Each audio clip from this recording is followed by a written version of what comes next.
আগামী 18 ডিসেম্বর রাজ্যে আসছেন প্রধানমন্ত্রী নরেন্দ্র মোদী। স্বামী বিবেকানন্দ ময়দানে প্রধানমন্ত্রী আবাস যোজনায় নির্মিত বেনিফিশিয়ারিদের গৃহপ্রবেশ অনুষ্ঠানে অংশ নেবেন তিনি। একই সঙ্গে বেনিফিশিয়ারিদের সঙ্গে সরাসরি কথোপকথনে মিলিত হবেন। সেই লক্ষ্যে প্রস্তুতি নিয়েছে বিজেপি। বিভিন্ন মণ্ডল থেকে কার্যকর্তারা অংশ নেবেন স্বামী বিবেকানন্দ ময়দানের অনুষ্ঠানে।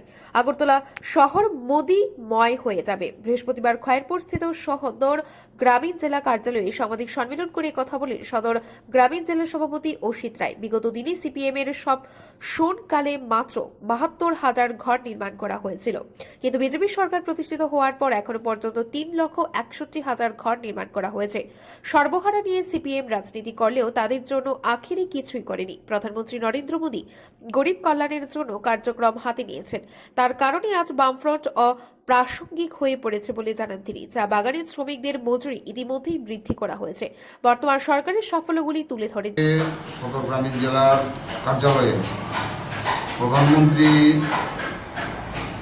নরেন্দ্র মোদীজি 18 তারিখ যে ত্রিপুরা রাজ্যে আসছেন গৃহপ্রবেশ উপলক্ষে, গৃহপ্রবেশ বলতে প্রধানমন্ত্রী আবাসন যোজনা প্রধানমন্ত্রী নরেন্দ্র মোদীজি উনি বিপুল হারে ত্রিপুরা রাজ্যে জনগণকে দিয়েছেন।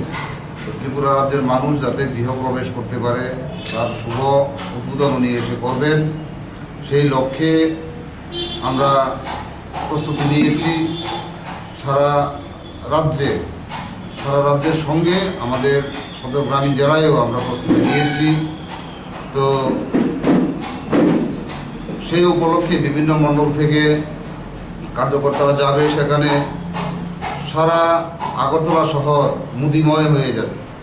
সেই লক্ষ্যে আপনাদের মাধ্যমে আমাদের ত্রিপুরা রাজ্যের সমস্ত অংশের মানুষকে আমরা আস্তাবল ময়দানে 18 তারিখে আসার জন্য আমরা অনুরোধ করছি। আপনারা জানেন যে গত 25 বছরে যে বামফ্রন্টের শাসনে মাত্র ৭২,০০০ ঘর হয়েছিল, কিন্তু ভারতীয় জনতা পার্টি সরকার প্রতিষ্ঠিত হওয়ার পর 2018 সালের পর থেকে আজকে পর্যন্ত আমাদের প্রায় 3,৬১,০০০ ঘর হয়েছে প্রধানমন্ত্রী আবাসন যোজনায়।